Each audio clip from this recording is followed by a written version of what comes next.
वजीर आजम ने नई दिल्ली में वर्ल्ड फूड इंडिया 2023 प्रोग्राम का किया इफ्तिताह। कहा, गुज़िश्ता 9 बरसों में 150% प्रोसेस्ड फूड की बरामदात में हुआ है इजाफा।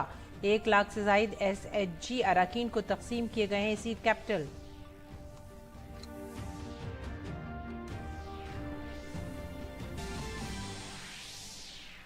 छत्तीसगढ़ में जारी हुआ बीजेपी का इंतखाबी मंशूर। अमित शाह ने कबीरधाम की रैली में भूपेश बघेल को बताया प्रीपेड सीएम। मल्का अर्जुन खड़गे की इवहानपुर में रैली में कराई यकीन दहानी। कहा, अवाम के दरमियान रहकर वादे पूरा करेगी कांग्रेस हुकूमत।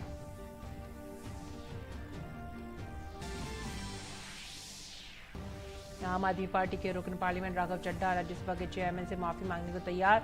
सुप्रीम कोर्ट में मुअत्तली की अर्जी पर समाअत के दौरान अदालत ने भी किया तबसरा।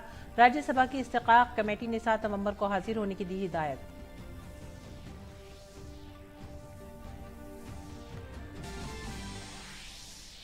दिल्ली में फिजाई आलूदगी की सतह इंतहाई खराब जुमरे में। कई मकामात में AQI 500 से मुतजाविज। सनीचर तक 5वीं क्लास तक के स्कूल बंद। अगले 7 दिनों तक राहत मिलने की नहीं है उम्मीद।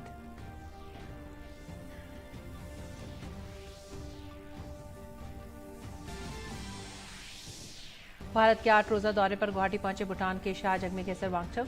असम के वजीर आला हेमंत बिस्वा शर्मा ने किया इस्तकबाल।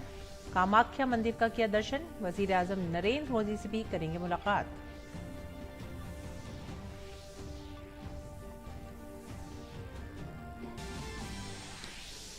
गजा पर तेज होते हमलों के दरमियान अमरीकी वजीर खारजा एंटनी ब्लिंकन पहुंचे इसराइल। इंसानी बुहरान के तय उनका यह दौरा इंतहाई अहम।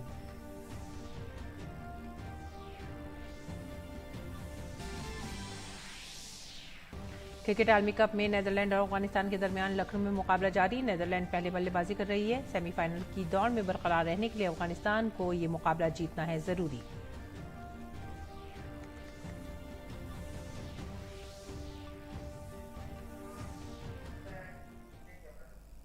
आदाब नाजरीन, उर्दू खबरों में आप सभी का खैर मकदम है। नजर डालते हैं इस वक्त की खास खबरों की तफसीलात पर। वजीर आजम नरेंद्र मोदी ने food programme world food India 2023 के दूसरे एडिशन का इफ्तिताह किया। वर्ल्ड फूड इंडिया 2023 प्रोग्राम का मकसद भारत को दुनिया के खाने की टोकरी के तौर पर पेश करना है और 2023 को बैनुल-अक़वामी मोटे अनाज के साल के तौर पर भी मनाना है। ये तकरीब सरकारी इदारों, सनती पेशेवर अफराद, किसानों, कारोबारी अफराद और दीगर स्टेक होल्डर्स को बातचीत में शामिल होने, शिराकतदारी कायम करने और ज़राई खुराक के शोबे में सरमायाकारी के मौक़े तलाश करने के लिए नेटवर्किंग और कारोबारी प्लेटफॉर्म फराहम करेगी। वजीर आजम नरेंद्र मोदी ने food programme world food India 2023 के दूसरे एडिशन का इफ्तिताह किया। इस मौके पर उन्होंने सेल्फ हेल्प ग्रुप्स को मजबूत बनाने के मकसद से 1 लाख से ज्यादा SHG मेंबरों में बीज कैपिटल इमदाद तकसीम की। इससे उन्हें बेहतर पैकेजिंग और मयारी मैन्युफैक्चरिंग के जरिए मार्केट में बेहतर कीमतें हासिल करने में मदद मिलेगी। हुकूमत की तरफ से फराहम की जाने वाली इस मदद से खवातीन को सबसे ज्यादा फायदा होगा जो फूड प्रोसेसिंग इंडस्ट्री की क़यादत करने की कुदरती सलाहियत रखती हैं। हम जो फूड वैरायटी देखते हैं, जो फूड डाइवर्सिटी देखते हैं, ये भारतीय महिलाओं की स्किल और नॉलेज का नतीजा है। अचार, पापड़, चीज, मुरब्बा जैसे कितने ही प्रोडक्ट्स के मार्केट को महिलाएं अपने घरों से चलाती रही है। भारत की महिलाओं में फूड प्रोसेसिंग इंडस्ट्री को लीड करने की स्वाभाविक क्षमता है। इसके लिए हर स्तर पर महिलाओं को कुटीर उद्योगों और सेल्फ हेल्प ग्रुप्स को प्रमोट किया जा रहा है। आज इस कार्यक्रम में भी 1 लाख से ज्यादा महिलाओं को, जो विमेन सेल्फ हेल्प ग्रुप चलाती हैं, 1 लाख से ज्यादा महिलाओं को करोड़ों रुपयों की सीड कैपिटल दी गई और मैंने टेक्नोलॉजी के लिए अभी यहां से उसको ऑलरेडी उनके खाते में जमा कर दिया। आज की बदलती हुई दुनिया में ग़िज़ाई तहफ़्फ़ुज़ 21वीं सदी के बड़े चैलेंजेस में से एक है। इस तनाज़ुर में वर्ल्ड फूड इंडिया की ये तकरीब और भी ज्यादा अहम हो गई है। पीएम मोदी ने कहा है कि जायका और टेक्नोलॉजी का ये इम्तिजाज एक नए मुस्तकबिल को जन्म देगा। इससे नई मईशत को तक़वियत मिलेगी। उन्होंने मजीद कहा कि इस शोबे ने पिछले 9 सालों में 50,000 करोड़ रुपए की FDI को राग़िब किया है। ये हुकूमत हिंद की सनत नवाज और किसान नवाज पॉलिसियों का ही नतीजा है। पिछले 9 वर्षों में हमारे कृषि निर्यात में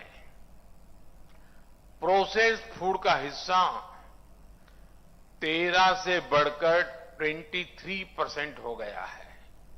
13 to 23। 9 सालों में प्रोसेस्ड फूड के एक्सपोर्ट में करीब करीब 150% की वृद्धि हुई है।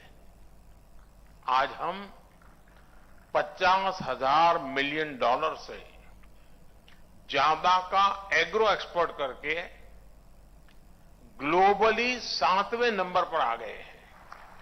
फूड प्रोसेसिंग इंडस्ट्री से जुड़ा ऐसा कोई क्षेत्र नहीं है जिसमें भारत ने अप्रत्याशित वृद्धि न दर्ज की हो। वर्ल्ड फूड इंडिया 2023 इवेंट जो 3 से 5 नवंबर तक मुनक्किद किया जाएगा का मकसद हिंदुस्तान को दुनिया की फूड बास्केट के तौर पर पेश करना है और इस साल को जवार के बैनुल-अक़वामी साल के तौर पर मनाना है। ये तकरीब सरकारी इदारों, सिनत के पेशावर अफराद, किसानों, कारोबारी अफराद और दीगर स्टेक होल्डर्स को बातचीत में शामिल होने, शिराकतदारी कायम करने और ज़राई खुराक के शोबे में सरमायाकारी के मौके तलाश करने के लिए नेटवर्किंग और कारोबारी प्लेटफॉर्म फराहम कर रही है। हम देश में 10 करोड़ से ज्यादा बच्चों को, गर्ल्स और प्रेग्नेंट वीमेन को पोषक आहार उपलब्ध कराते हैं। अब समय है कि हम खाद्य वितरण कार्यक्रम को डाइवर्सिफाइड फूड बास्केट की दिशा में ले जाएं। इसी तरह हमें पोस्ट हार्वेस्ट लॉसेस को और कम करना होगा।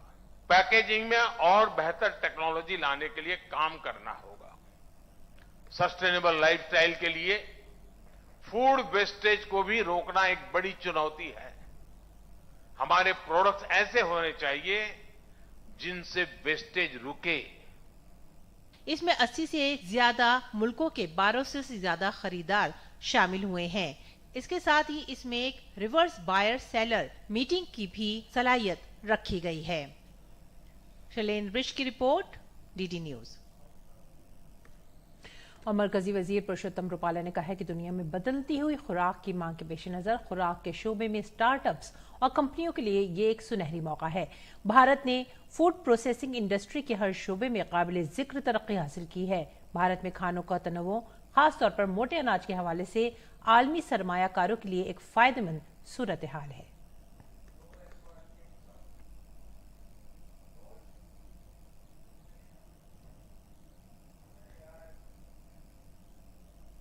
विश्व में बदलती हुई फूड डिमांड और उसी में भारत का रोल, प्रधानमंत्री जी के प्रयासों के वजह से हमारे मिलेट्स को अंतर्राष्ट्रीय मिलेट ईयर के रूप में मिली हुई मान्यता, दुनिया का भारतीय फूड के प्रति रुझान और इन सारी चीज़ों को देखते हुए फूड इंडस्ट्रीज को जिस प्रकार की नीतियों का प्रधानमंत्री जी के दिशा निर्देश में अनुपालन हो रहा है, इसके जरिए इस क्षेत्र में बहुत बड़े स्कोप एंटरप्रेन्योर्स के लिए खुल रहे हैं।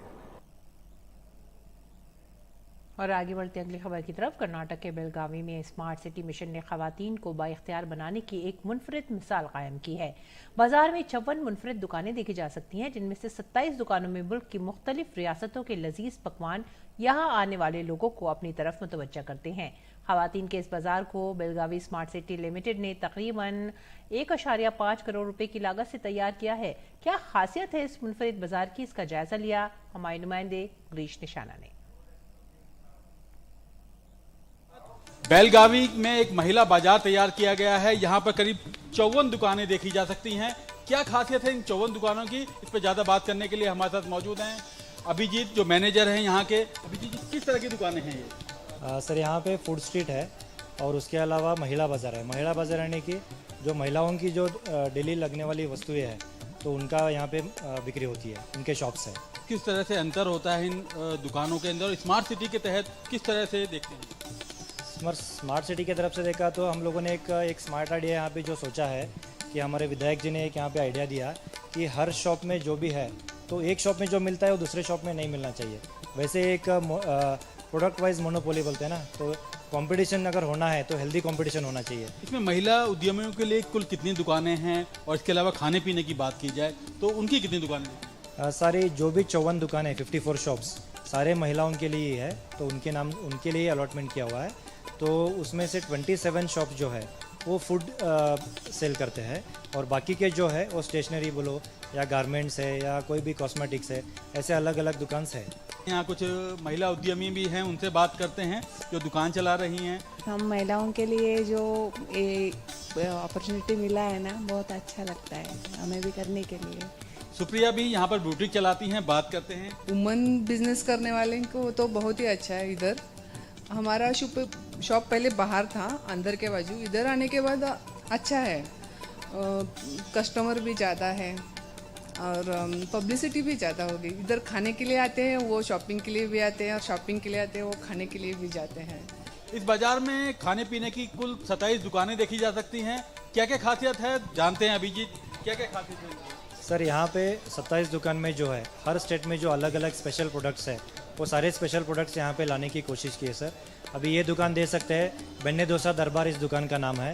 तो ये जो डोसा बना है ये बेन्ने डोसा है, तो इसमें डोसा और पूरा मक्खन, प्योर मक्खन है, नॉन सॉल्टेड मक्खन।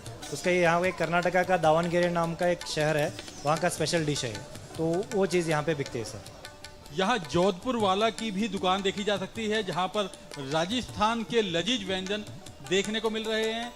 क्या क्या है यहाँ पर भैया?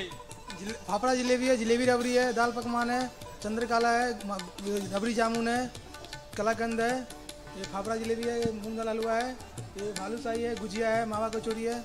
मौजूद हैं बेलगावी की आले पाक दुकान पर। क्या है आपके यहाँ खास? मेरे पास खास मतलब पोहा अलीपाक है, बेलगाम के सबसे प्रसिद्ध अलीपाक है, उसके साथ जूस कर पीना चाहिए। तो अलीपाक मतलब क्या होता है, ये जो बेलगाम में चुरमुरा होता है और औलोकी होता है, औलोकी में हमने पूरा मसाला डाल के और शेंगा में पूरा मसाला के हम उसका फेमस बनाते हैं, और इस बस बेलगाम में सबसे प्रसिद्ध अलीपाक है।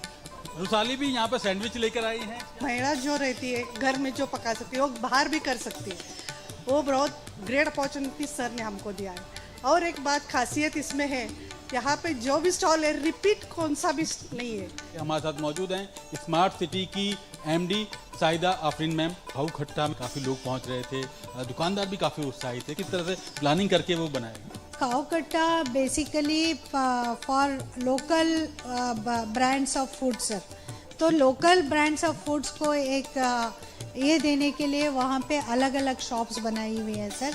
जब हम लोग इंदौर को गए थे, हमने वहाँ पे छप्पन भोग करके वहाँ पे हमने विज़िट किया था सर, स्मार्ट सिटी का अवार्ड लेने के लिए। तो जो 56 भोग का आइडिया है उससे 10 टाइम्स बेटर हमारा महिला मार्केट का हमारा प्रोजेक्ट है। आप भी खाने पीने के शौकीन हैं तो बेलगावी की इस मार्केट में आना ना भूलें। यहाँ ना केवल अलग अलग राज्यों के व्यंजन खाने के लिए मिल सकते हैं, वहीं आप यहाँ पर बहुत सी खरीदारी करके भी जा सकते हैं। कैमरामैन जगमोहन प्रधान के साथ गिरीश निशाना, डीडी न्यूज, बेलगावी, कर्नाटक। और आइए रुख करेंगे राजस्थान का। राजस्थान में जल जीवन मिशन मामले में ईडी रियासत में 25 मकामात पर छापेमारी की गई है। आईएएस सुबोध अग्रवाल समेत कई अफसरान के घर पर इन्फोर्समेंट डायरेक्टरेट ने छापेमारी की है। आईआरएस ऑफिसर रोली अग्रवाल के जयपुर के घर पर भी तलाशी जारी है। ईडी की कार्रवाई जल जीवन मिशन घपले से मुतालिक मनी लॉन्ड्रिंग मामले में की जा रही है। इसके साथ ही ईडी ने पीएचईडी के वजीर महेश जोशी के दफ्तर पर भी छापेमारी की है। Subodh Agarwal additional chief secretary होते हुए महकमा सेहत, इंजीनियरिंग, महकमा जमीनी पानी और रियासती आबी वसाइल की मनसूबाबंदी के जिम्मेदार हैं। बीजेपी के रुकने पार्लियामेंट करोड़ी लाल मीणा ने 20,000 करोड़ रुपए के घपले का इल्जाम लगाया है। और आम आदमी पार्टी के राज्यसभा के रुकने पार्लियामेंट राघव चड्ढा राज्यसभा के चेयरमैन से गैर मशरूत माफी मांगने के लिए तैयार हैं। राघव चड्ढा ने कहा है कि उनका मकसद किसी भी तरह से ऐवान के वकार को मजरू करना नहीं है। अदालत ने राघव चड्ढा को राज्यसभा के चेयरमैन से मिलने और उनसे गैर मशरूत माफी मांगने को कहा है। राघव चड्ढा सबसे कम उम्र और पहली मर्तबा रुकने पार्लियामेंट मुंतखब हुए हैं, इसलिए चेयरमैन उनकी मअतली पर हमदर्दाना अंदाज में गौर कर सकते हैं ताकि राघव चड्ढा की मअतली को रद्द करने का रास्ता निकाला जा सके। अगली खबर, लोकसभा की अखलाकियात कमेटी के सामने तृणमूल कांग्रेस की रुकन असेंबली महुआ मोइत्रा की पेशी के दौरान बहुजन समाज पार्टी के रुकन पार्लियामेंट दानिश अली के इजलास से बाहर आने के मसले पर निशिकांत दुबे ने तबसरा किया है। सोशल मीडिया साइट एक्स पर एक पोस्ट के दौरान निशिकांत दुबे ने इल्जाम आयद किया कि अखलाकियात कमेटी के चेयरमैन विनोद सोनकर की छवि को दागदार किया गया है। निशिकांत दुबे ने कहा कि दर्ज फहरिस्त जात के रुकन पार्लियामेंट विनोद सोनकर जी की छवि को बीएसपी के रुकन पार्लियामेंट दानिश अली ने ठेस पहुंचाई है। दर्शन हीरा नंदानी ने अपने हलफनामे में कहा है कि वो महुआ के मुल्क और बैरून मुल्क हवाई सफर, होटल और कार के अखराजात देने की बात कही है। एथिक्स कमेटी के चेयरमैन सोनकर ने महुआ से टिकट और होटल का बिल पूछा। इसके अलावा अगर महुआ जी का कोई मर्द दोस्त हो या होटल में किसी मर्द दोस्त के साथ रहने के बारे में कोई सवाल पूछा होगा तो मैं सियासत से सुबकदोश हो जाऊंगा। जानकारी के लिए पार्लियामेंट की तरह पार्लियामानी कमेटी में की गई कार्रवाई को भी तहरीरी तौर पर रिकॉर्ड किया जाता है। कांग्रेस और जेडीयू के अरकान ने पार्लियामेंट में हिम्मत है तो बहस की कॉपी दिखाएं। औरत की विक्टिम कार्ड के चक्कर में अपने इतना ना करें। दानिश निशिकांत दुबे जी ने ये पोस्ट शेयर की है एक्स पर। और इस बीच एथिक्स कमेटी के सामने पेशी के दौरान महुआ मोइत्रा के रवैये के बारे में एथिक्स कमेटी के चेयरमैन विनोद सोनकर ने कहा कि तमाम ऑप्शंस दिए जाने के बाद भी महुआ मोइत्रा ने गैर जरूरी तौर पर हंगामा किया और कार्रवाई में खलल डाला। महुआ मोइत्रा से केवल वही प्रश्न किए गए जो उनके ऊपर एलिगेशन है। हीरा नंदानी के जो एफिडेविट है, निशिकांत दुबे का जो एप्लीकेशन है, उनके आधार पर कमेटी इस तथ्य को जानने के लिए उनसे सवाल किए गए और उनको स्पष्ट रूप से ये अधिकार दिया गया था ये कि जिस प्रश्न का जवाब चाहे वो दे और जिस प्रश्न का जवाब ना चाहे वो मना कर दें और चाहे जिस प्रश्न का जवाब चाहे कि बाद में हम लिख के भेज देंगे। लेकिन वो तीनों काम करने के बजाय केवल मूल प्रश्न जांच बाधित हो, जांच ना हो, इसके लिए उनके द्वारा इस प्रकार का हंगामा खड़ा किया गया। एथिक्स कमेटी के सदस्यों के ऊपर, एथिक्स कमेटी के चेयरमैन पर जिस शब्दावली का उन्होंने प्रयोग किया है वो एक सांसद को और एक महिला को शोभा नहीं देता। और आइए आगे बढ़ते अगली खबर की तरफ। मरकजी वज़ीर दाखिला और बीजेपी लीडर अमित शाह ने छत्तीसगढ़ असेंबली इंतखाबात के लिए बीजेपी का मंशूर जारी करते हुए कहा कि छत्तीसगढ़ ने बीजेपी के दौरे हुकूमत में मुकम्मल तरक्की की है। उन्होंने भूपेश बघेल की हुकूमत को घपलों की हुकूमत करार दिया। 2000 करोड़ का शराब घोटाला हुआ, 540 करोड़ का कोयले के परिवहन का घोटाला हुआ, प्रधानमंत्री अन्न योजना में कोरोना के समय में हजारों करोड़ का घोटाला किया। और मैंने मेरे सार्वजनिक जीवन में कभी भी देश भर में कहीं पर भी और आज भी होने के बाद भी गोबर में कोई घोटाला कर सकता है ऐसी सक्षमता नहीं दिखी है। यहां पर गाय के गोबर में भी घोटाला करने का काम इन्होंने किया। और मरकजी वजीर दाखिला ने कहा कि गुज़िश्ता इंतखाबात में भूपेश बघेल ने फर्जी और झूठे तरीके अपनाकर आवाम को धोखा देकर इख्तिदार हासिल किया था।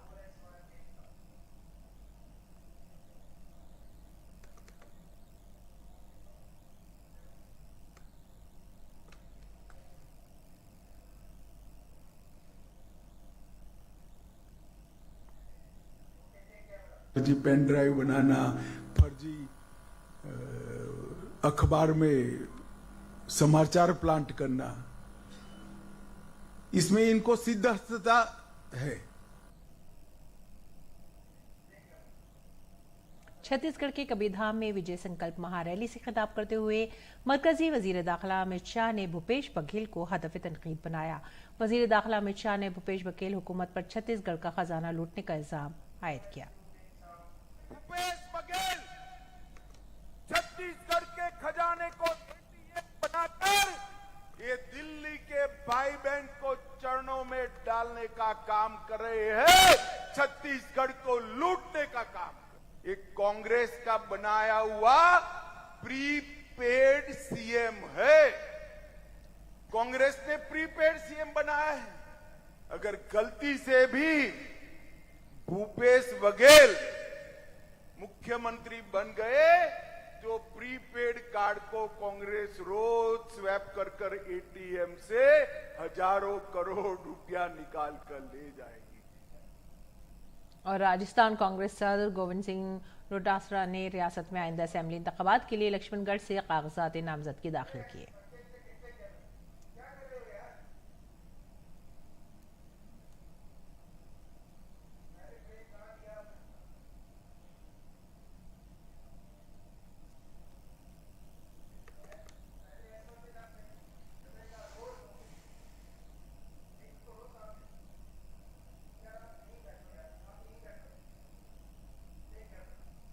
और इस दौरान मध्य प्रदेश में होने वाले असेंबली इंतखाबात के लिए इंतखाबी मुहिम शबाब पर है। रियासत के वजीर आला शिवराज सिंह चौहान ने सतना में एक प्रेस कॉन्फ्रेंस में कांग्रेस को हदफ तनकीद बनाया। शिवराज सिंह चौहान ने कहा कि कांग्रेस ने मध्य प्रदेश को पसमानदा और गरीब छोड़ा था।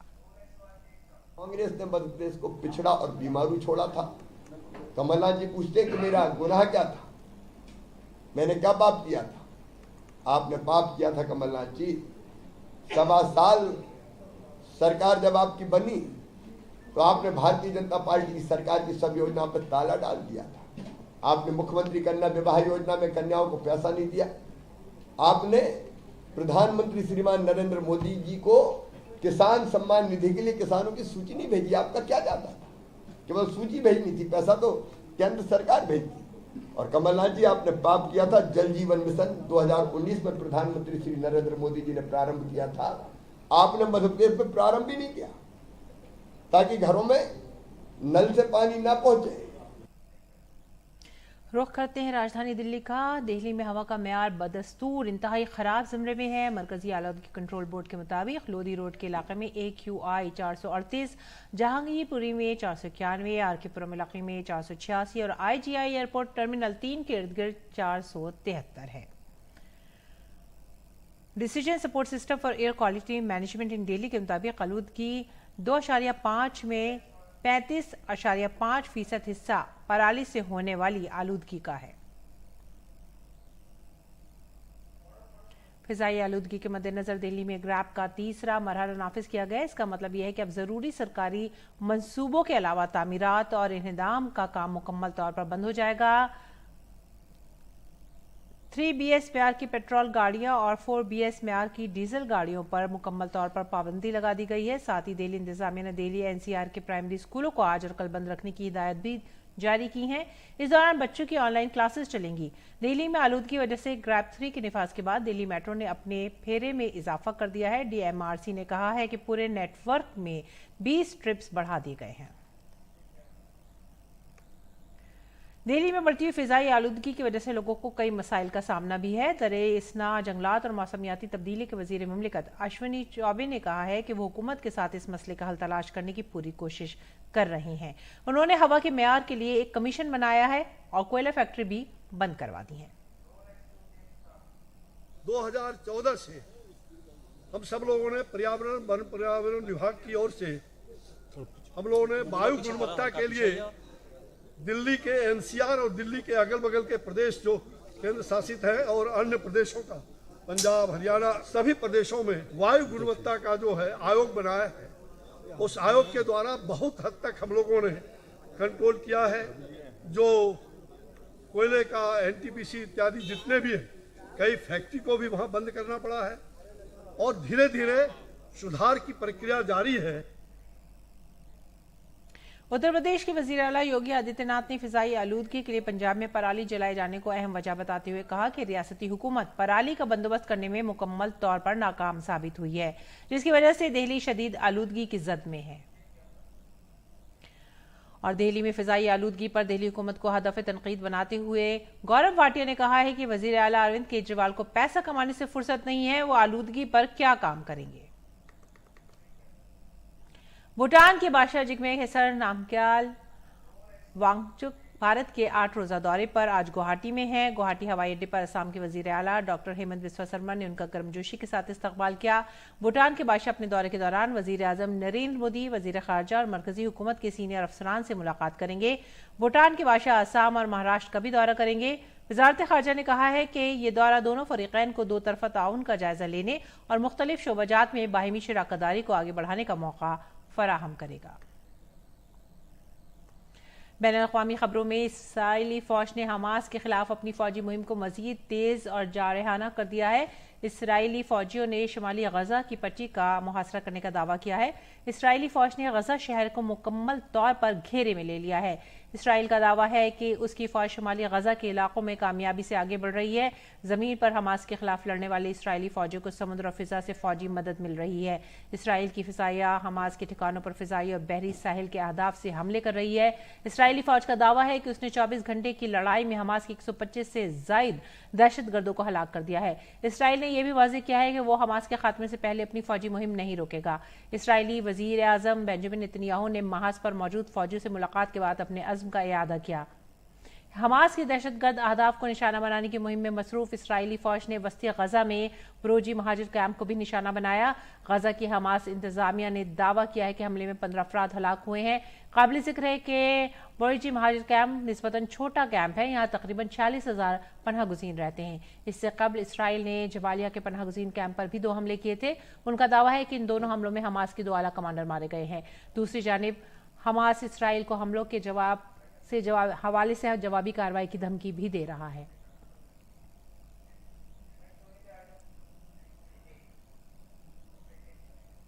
और अमरीकी वज़ीर ख़ारजा एंटनी ब्लिंकन इसराइल के दौरे पर तल अवीव पहुंचे हैं। इसराइल और हमास के दरमियान जंग शुरू होने के बाद एंटनी ब्लिंकन का ये तीसरा इसराइल का दौरा है। उन्होंने इसराइल के वज़ीर आज़म बेंजामिन नेतन्याहू से मुलाकात की। इसके बाद एंटनी ब्लिंकन का उर्दन जाने का भी प्रोग्राम है।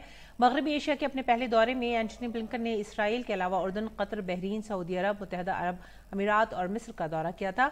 अपने गुज़िश्ता दौरे में ब्लिंकन पहले इसराइल पहुंचे थे। इसके बाद बक़िया ममालिक का दौरा करने के बाद एक मरतबा फिर इसराइल गए थे। इससे कबल एंटनी ब्लिंकन मैरीलैंड के जॉइंट बेस एंड्रयू से तल अवीव के लिए रवाना हुए।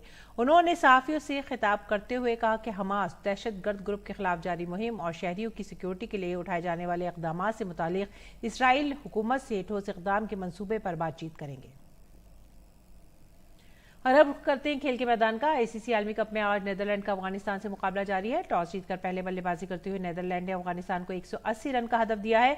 हदफ का ताक़ुब करते हुए अफगानिस्तान की टीम ने ताज़ा खबरें मिलने तक बिला किसी नुकसान के 22 रन बना लिए हैं। और इसी के साथ ही आप हमारी पूरी टीम को दीजिए इजाजत। आदाब।